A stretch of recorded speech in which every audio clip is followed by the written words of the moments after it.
যে সূরা আমি তেলাওয়াত করেছি সকলের সুপরিচিত সূরা, অনেকেই তেলাওয়াত করতে পারি, অর্থ জানি। আলোচনার পূর্বে একটা কথাই বলতে চাই, ওয়াজ আমার থেকে আপনারা মোটা কম জানেন না।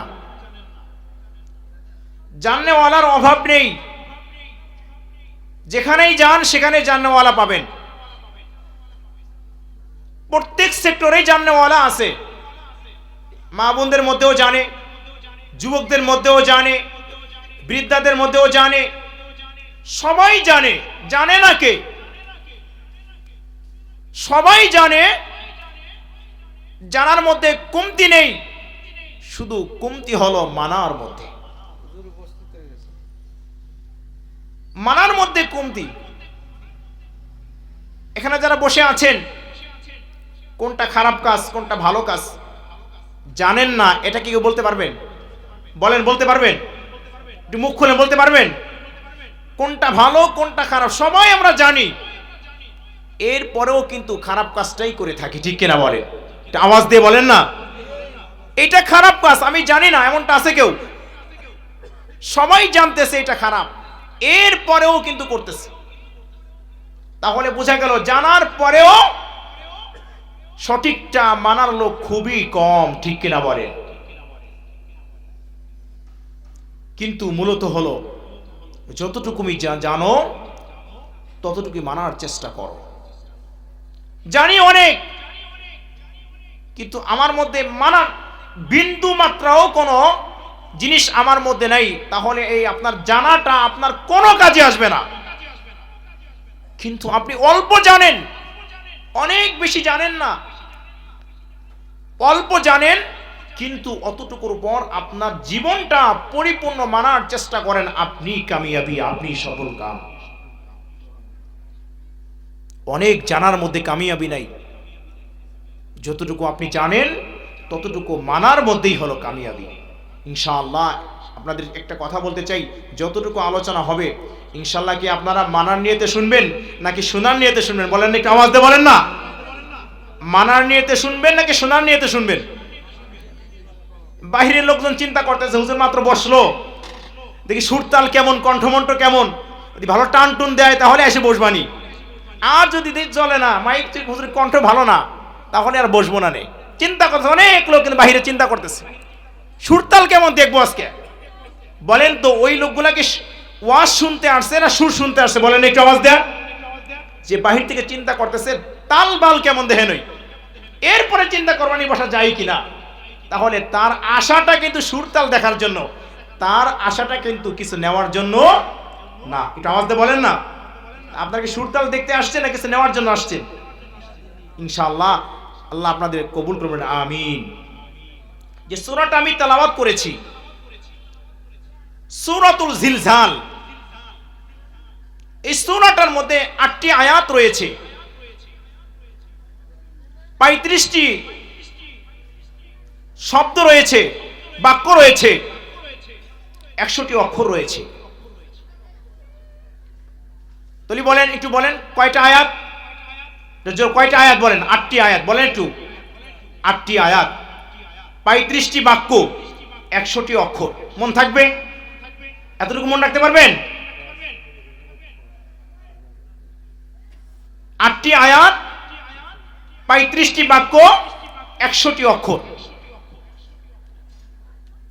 এই ১০০টি অক্ষরের মধ্যে ইবনে আব্বাস রাদিয়াল্লাহু তাআলা আনহু বলেন, সূরাতুল জিলজাল হলো পুরা কোরআনের অর্ধেক। আল্লাহু আকবার বলেন না। সূরাতুল জিলজালকে পুরা কোরআনের অর্ধেক বলেছেন।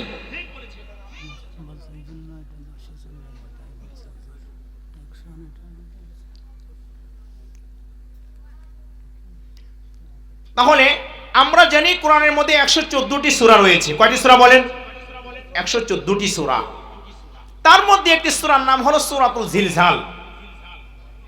তো এই সূরার মধ্যে ৮টি আয়াত, ৩৫টি বাক্য, ১০০টি অক্ষর রয়েছে। ইবনে আব্বাস বলেন এই সূরাটা হলো পুরা কোরআনের অর্ধেক। এখন হুজুর কিভাবে অর্ধেক হতে পারে? আমি আপনি খুব ভালো করেই বুঝবো আমার আপনার জীবনের দুইটি পার্ট। বলেন কয়টি পার্ট? একটু আমার দিকে তাকান। কয়টি পার্ট? দুইটি পার্ট। একটি পার্ট হলো আমার আপনার জীবনের দুনিয়ার পার্ট। বলেন, একটু বলেন। একটা অধ্যায় হলো আমার দুনিয়ার অধ্যায়, আর একটা অধ্যায় হলো আখিরাতের অধ্যায়। এই দুইটি অধ্যায় মিলে একটা চ্যাপ্টার আমার জীবন। দুনিয়ার জীবনটা একটা পার্ট, আখিরাতের জীবনটা আর একটা পার্ট। তা আমি যে বললাম, ইবনে আব্বাস রাদিয়াল্লাহু তাআলা আনহু যে বললেন সূরাতুল জিলজাল হলো পুরা কোরআনের অর্ধেক। এই পুরা কোরআনটাই আল্লাহ তাআলা আখিরাতের জীবন এবং দুনিয়ার জীবন কেমন হবে এই বিষয়ে আলোচনা করেছেন। পুরা কোরআনের মধ্যে আলোচনা হলো দুনিয়ার জীবন আখিরাতের জীবন নিয়ে আলোচনা। তার মধ্য দিয়ে সূরাতুল জিলজালের আলোচনা হলো আখিরাতের পরিপূর্ণ একটা পার্ট নিয়ে। তাহলে অর্ধেক হলো কিনা বলেন? আলোচনা বুঝলে অর্ধেক হয়েছে কিনা? ইবনে আব্বাস বলেন সূরাতুল জিলজাল হলো পুরা কোরআনের অর্ধেক। খুব ভালো করে বুঝবেন আলোচনাটা। কিছুদিন আগেই তো আমাদের দেশে একদিনে 2 থেকে 3 বার ভূমিকম্প হয়েছে, দেখছেন না? বুঝছেন কিনা? দেখছেন কিনা? ভূমিকম্প আমরা মাঝে মধ্যেই দেখি বা হয়, এটা নিয়ে দেখেন আমাদের সমাজের মধ্যে কোনো আলোচনা নেই, মাথা ব্যথা নেই, কষ্ট নেই। মাত্র কয়েক সেকেন্ড ভূমিকম্প হলে তার জন্য পুরা দেশের মানুষ অস্থির হয়ে যায়। যদি এই ভূমিকম্পটা 1 মিনিট বা 2 মিনিট হইতো, বলেন তো ঢাকা শহরে একটা বিল্ডিং থাকতো? একটু জোরে বলেন না। আমার আপনার গ্রামে যে 3 তলা 4 তলা বিল্ডিং আছে থাকতো? 2 মিনিট ভূমিকম্প হয় সম্ভব? তাহলে বাহাদুরিওয়ালা, বিল্ডিংওয়ালা, টাকাওয়ালা, এত ক্ষমতা যার, তাহলে জমিন শুধু একটা ঝাঁকুনি দিবে, এই ঝাঁকুনি সহ্য করার ক্ষমতা তোমার নাই। কিসের বাহাদুর তুমি? কিসের টাকাওয়ালা তুমি? একটু বুঝেন। এতটুকু যদি আপনি চিন্তা করেন, তাহলে একটা ভূমিকম্পই তো আপনার জীবনকে পরিবর্তন করে দেওয়ার কথা ছিল, ঠিক কিনা বলে? কিন্তু একটা দিন একবার না, 2 বার না, 3 বার ভূমিকম্প হয়ে গেল। এ দুনিয়ার মানুষ, তোমার মধ্যে এখনো হুঁশ ফিরল না কেন? যদি 1 মিনিট ভূমিকম্প হয়ে যায়, তোমার দুনিয়ার সমস্ত টাকা পয়সা, বিল্ডিং, ক্ষমতা সব জায়গায় ফিনিশ হয়ে যাবে। এরপরেও তোমার জীবনের মধ্যে একটু পরিবর্তন হলো না, তাহলে তুমি কি বুঝলা?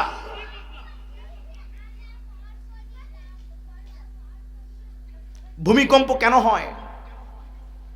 আল্লাহ চাইলে তো ওই মুহূর্তে আরো একটু বাড়াই দিয়া সব ফিনিশ করে দিতে পারতো, কিন্তু আল্লাহ তাআলা বড় ভালোবাসে, মায়া করে, মহাব্বত করে। আমাকে আপনাকে সতর্ক করলো, বান্দা একটু দিলাম সতর্ক হয়ে যাও, একটু দিলাম সতর্ক হয়ে যাও। যদি সতর্ক না হও, আমি তোমার জন্য ভয়াবহ ভূমিকম্প সামনে রাখছি। বুঝেন? একটু ঝাঁকুনি দিয়ে বুঝায়, এ টাকাওয়ালা, এ ক্ষমতাওয়ালা, এই বাহাদুরওয়ালা, এই রক্তওয়ালা, এই লাঠিওয়ালা, তোমার লাঠিগিরি চলবে না, তোমার ক্ষমতাগিরি চলবে না, তোমার টাকাওয়ালা চলবে না। আমার 1 মিনিটের ভূমিকম্প সহ্য করার মতো ক্ষমতা তোমার নাই। তুমি একটু সতর্ক হয়ে যাও। কি হয়ে যাও? সতর্ক হয়ে যাও। কিন্তু একদিন 3 বার হয়ে গেল, 4 বার হয়ে গেল, তো বক্সের আওয়াজ তো বন্ধ হলো না, চায়ের দোকানের টিভিতে বন্ধ হলো না,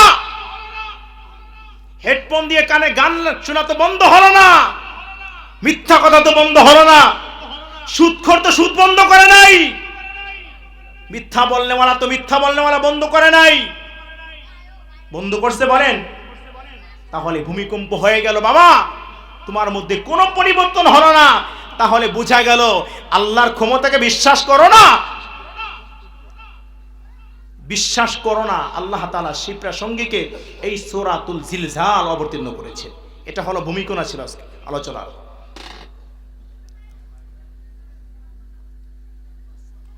মহান রব্বুল আলামিন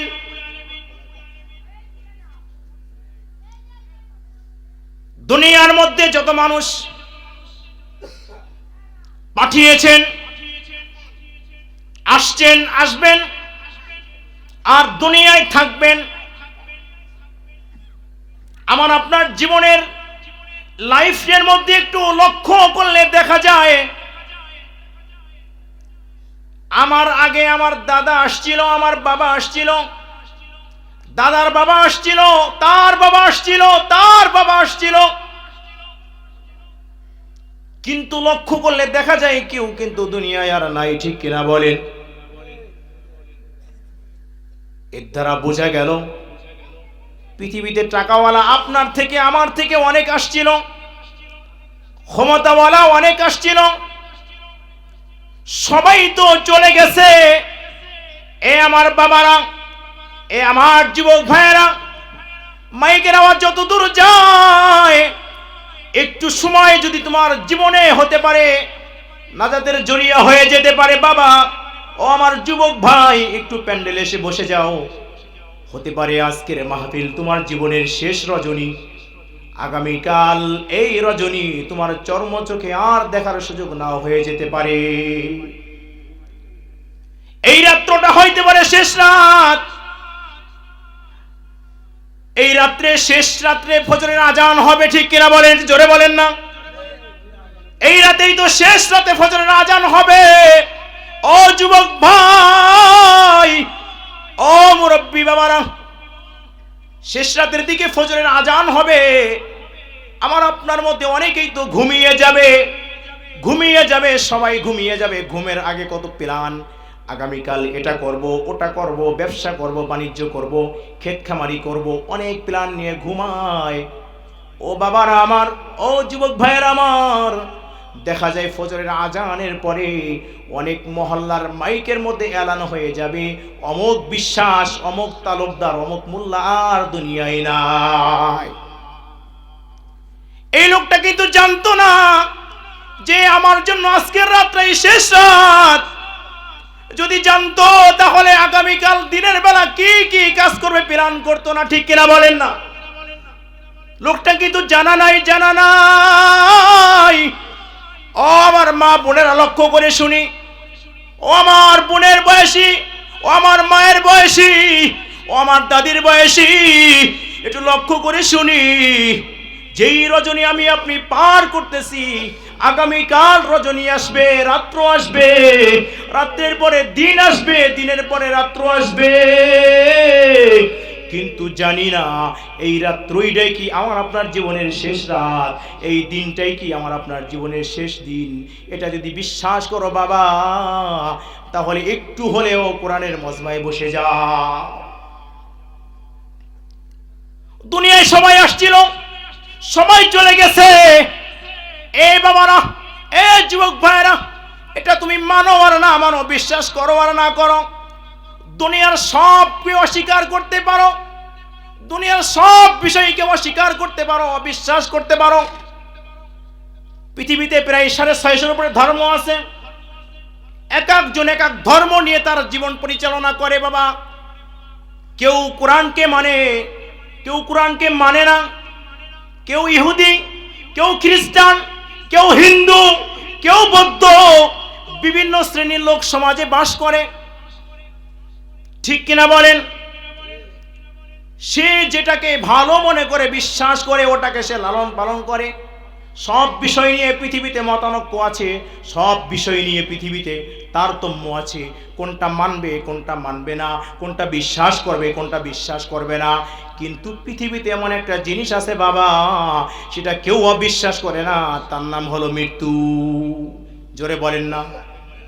সব অবিশ্বাস করতে পারে, সব না মানতে পারে, সব অস্বীকার করতে পারে, সব অবিশ্বাস করতে পারে, নাও মানতে পারে, কিন্তু পৃথিবীর সব মানুষ এক বাক্যে স্বীকার করে আমাকে মরতে হবে, ঠিক কিনা বলেন? যুবকরাও মরে, বৃদ্ধাও মরে, মহিলাও মরে, যুবকও মরে, সবাই কিন্তু মরে যায়। হিন্দুও মরে, বৌদ্ধও মরে, খ্রিস্টানও মরে, সবাই মরে। সব বিষয় নিয়ে মতানৈক্য করে, ইখতিলাফ করে, কিন্তু একমাত্র একটা বিষয়, হিন্দু বিশ্বাস করে মরতে হবে, খ্রিস্টানও বিশ্বাস করে মরতে হবে, বৌদ্ধ বিশ্বাস করে মরতে হবে, নাসারা বিশ্বাস করে মরতে হবে, আরে মুসলমানও বিশ্বাস করে মরতে হবে। কিন্তু মরতে হবে, এই পর্যন্তই শেষ। কিন্তু মরার পরে কি হবে এটা নিয়ে কেউ ভাবে না, ঠিক কিনা বলেন? মরবে না, কেউ বলে না মরবে না, সবাই বলে মরে যাব, কিন্তু মরে যাওয়ার পরে কি হবে এই বিষয় নিয়ে ভাবার সময় খুব কম।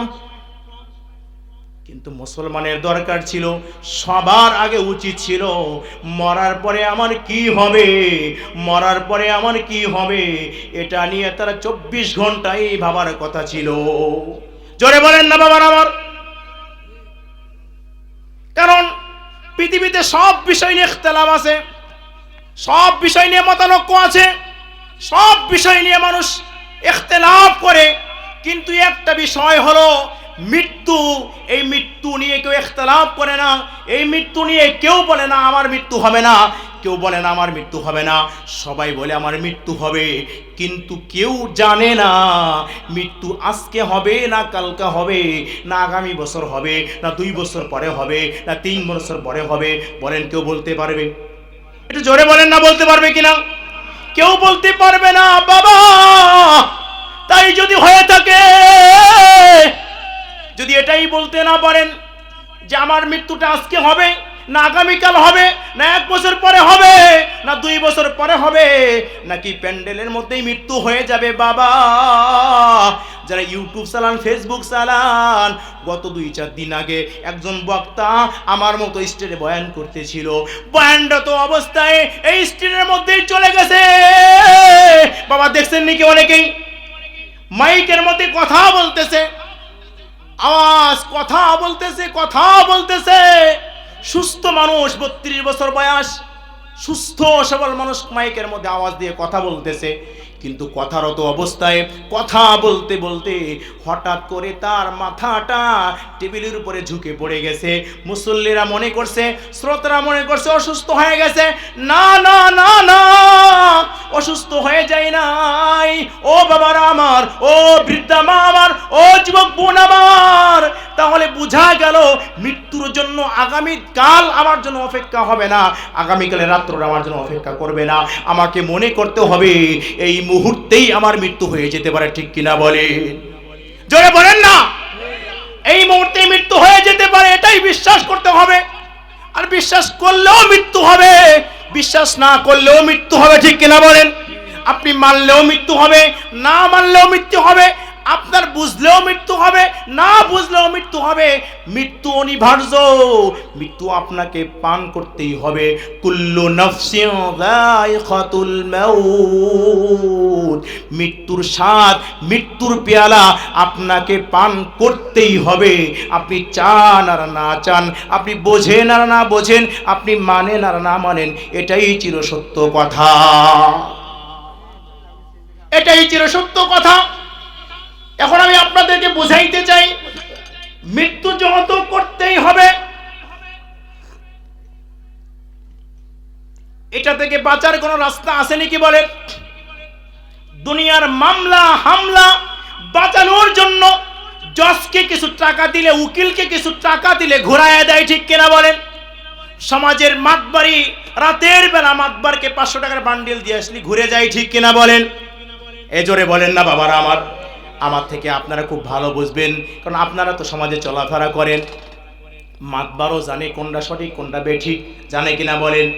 যারা মামলা মোকদ্দমা গেছেন তারা দেখবেন উকিলের কাছে গেলে উকিল বলে সত্য কথা আগে বলো, সত্যটা আগে তুলে ধরো, এরপর আমি চিন্তা করব ঘুরায় পেঁচায় কোন দিকে নেওয়া যায়। উকিলকে সত্য কথা না বললে আপনাকে বাঁচাবে না। উকিলের টাকা কম পড়লে আপনাকে ফাঁকি দিবে। অর্থাৎ দুনিয়ার মামলা মুকদ্দমা সমস্যাগুলো টাকা দিয়ে সলভ করা যায়, কথার মাধ্যমে সলভ করা যায়, ক্ষমতা দিয়ে সলভ করা যায়, চাইলে ঘোরায় পেঁচায় ওদিক সেদিক নেওয়া যায়। কিন্তু আজরাইল যদি এখন আমার কাছে আসে আর আমি যত বড়ই কোটিপতি হই, 10 কোটি টাকার বান্ডিল বা চেক দিলে কে ফিরে যাবে? বলেন না বাবারা, জোরে বলেন না। টাকাওয়ালার কাছে কি একটু পরে আসে নাকি? ক্ষমতাওয়ালার কাছে কি একটু আরো পরে আসে নাকি? যে ওর টাকা আছে 3 বছর পরে যাবানি, জোরে বলেন না। ওর জমি আছে 30 বিঘা, ওর কাছে আরো 3 বছর পরে যাব, এরকম নাকি? এটাই যদি হইতো বাবারা আমার, তাহলে সাদ্দাদের কাছে আজরাইল যাইতো না, ঠিক কিনা বলেন?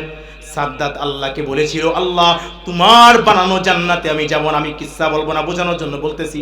সাদ্দাত বলেছিল তোমার বানানো জান্নাতে আমি যাব না, আমি নিজে টাকা দিয়ে, আমার টাকা আছে, আমার ক্ষমতা আছে, আমার সব আছে, আমি সব কিছু দিয়ে জান্নাত বানায়া নিজের জান্নাতে নিজে প্রবেশ করব।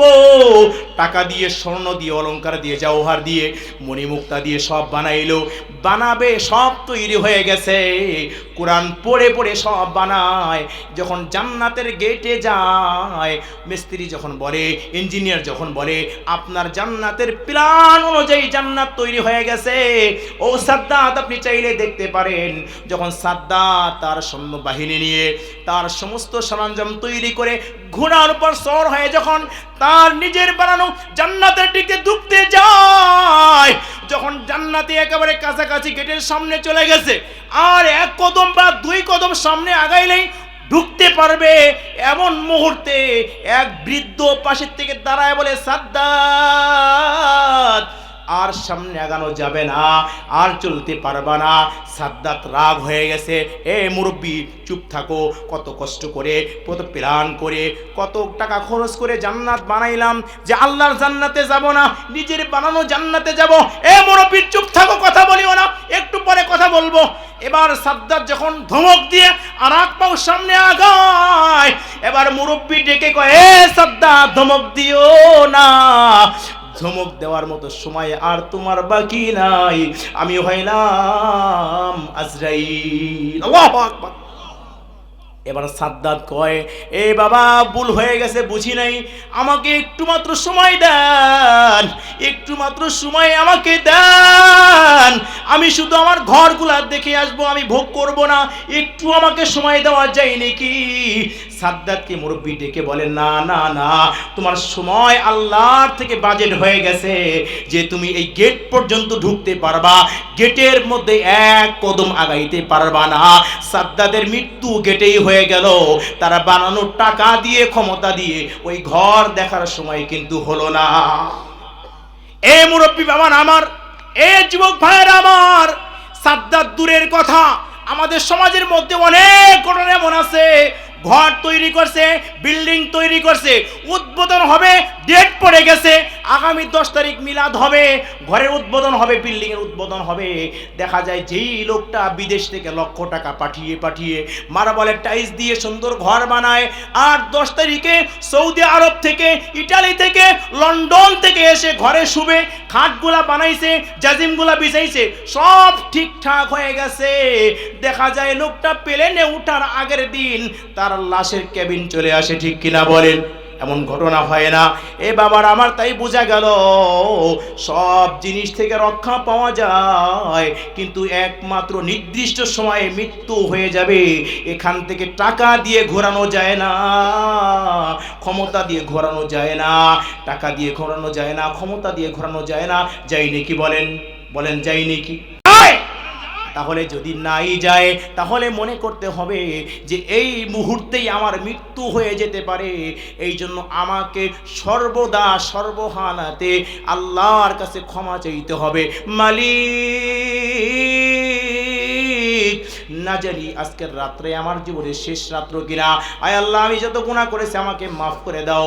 প্রত্যেক দিন তওবা করিয়া রাত্রেবেলা ঘুমানোর সময় বলতো, মালিক ঘুম হলো অর্ধ মৃত্যু, এই ঘুমের মধ্যে আমার মৃত্যু হয়ে যেতে পারে, আয় আল্লাহ আমাকে মাফ করিয়া দাও।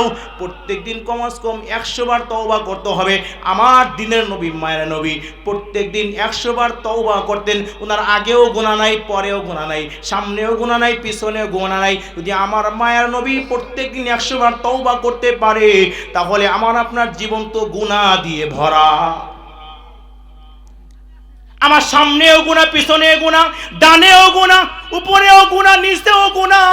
যদি আমি মুফতি আব্দুল্লাহ আমার জীবনের 30 বছর পেরিয়ে গেল, আমি যদি শৈশব থেকে নিয়ে 10 থেকে নিয়ে 20 বছর অতিবাহিত করেছি, আমার জীবনের পৃষ্ঠাগুলা উল্টাইতে শুরু করি, আমার জীবনের মধ্যেই তো কত গুনাহ, কত গুনাহ, কত গুনাহ, কত গুনাহ, কত গুনাহ। এই গুনাহ নিয়ে যদি কবরে যাই, কবর আমার জন্য জান্নাতের বাগান হবে না জাহান্নামের টুকরা হবে?